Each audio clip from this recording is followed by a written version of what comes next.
قاضی جاوید صاحب سے گزارش کرتا ہوں۔ عزیز دوستوں، یہ علامہ صدیق اظہر صاحب کا کمال ہے کہ صفمہ میں انہوں نے ادب کا پودا لگا دیا۔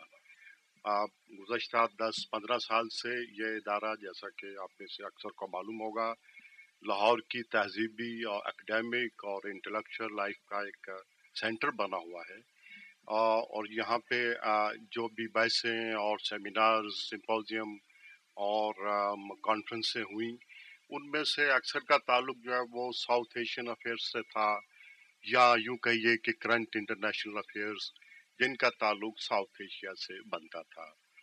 یہاں تک مجھے معلوم ہے کہ یہ پہلی کتاب ہے، شاعری کی پہلی کتاب ہے پوئٹری کی، کہ جس کی لانچنگ جو ہے وہ یہاں پہ ہو رہی ہے۔ تو لانچنگ کے لیے، پہلی لانچنگ کے لیے اس کتاب کا انتخاب کیا مناسب تھا؟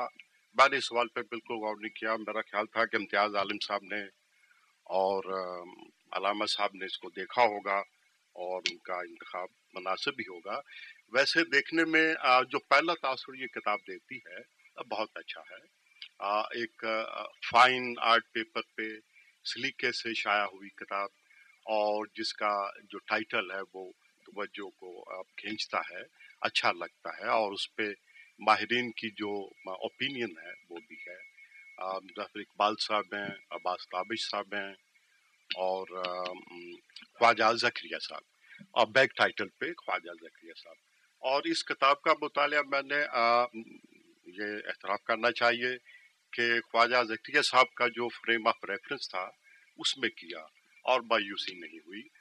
بلا شبہ جو انہوں نے باتیں کہیں، استاد ہیں وہ، عالم ہیں، انہوں نے جو تجزیہ کیا عابد صاحب کی کتاب کا، وہی احساسات تھے جو مجھے بھی محسوس ہوئے۔ مثلا انہوں نے کہا کہ یہ چونکا دینے والی شاعری ہے، انہوں نے کہا کہ یہ سلیقے سے لکھی ہوئی شاعری ہے، انہوں نے کہا کہ اس کا جو تھاٹ کانٹینٹ ہے پوئٹری کا وہ بہت مضبوط ہے۔ تو یہ سبھی باتیں ہیں کہ جن کو میں کہتا ہوں کہ بالکل ٹھیک ہیں۔ ان کا جو نقطۂ نظر ہے، جو چیزوں کو دیکھنے کا ان کا جو انداز ہے، وہ اللہ تعالیٰ کے فضل و کرم سے بالکل جو مذہبی ہے، مکمل طور پہ مذہبی ہے، اور اس میں ان کے جو لفاظی ہے، ڈکشن ہے، ان کی جو اصطلاحیں ہیں، اور ان کے جو امنگیں، خواب جو وہ بیان کرتے ہیں اس میں، اور جو زبان ہے وہ تمام کی تمام جو ہے وہ ہمارے جو روایتی مذہبی جو پوئٹری ہے اس کا حصہ بنتی ہے، اس ٹریڈیشن کا حصہ بنتی ہے۔ اور ہم چاہیں بھی تو یہ مشکل ہو جاتا ہے کہ ہم اس کا تعلق جو ہے وہ ایک جدید جو سیکولر شعور ہے اس کے ساتھ بنا سکیں۔ لیکن یہ انہوں نے کیوں باغیانہ جو اصناف تھی ہمارے اپنے اردو ادب کے بیک گراؤنڈ میں، وہ ایک روایتی جو سینسیبلٹی ہے اس کے اظہار کے لیے کیوں استعمال کیا؟ تو میرا خیال ہے کہ اس کا ایک معقول جواز موجود ہے۔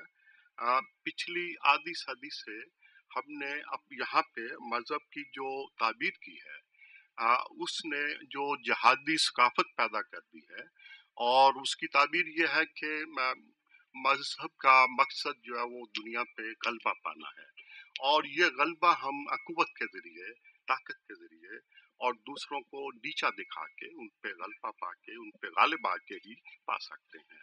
تو دو تعبیرات رہیں جو مذہب ہے بنیادی طور پہ اس کی۔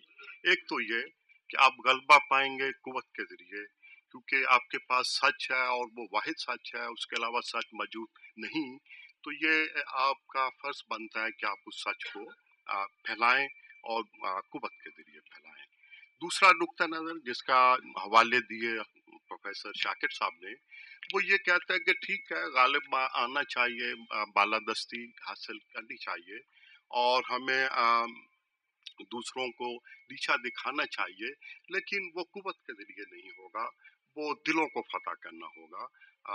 اس کے لیے محبت، اس کے لیے انسانیت، اخلاقی اصول، اخلاقی ضابطے، اور اس کے لیے جس کو صوفیانہ زبان میں عالمگیر محبت یا صلح کل کی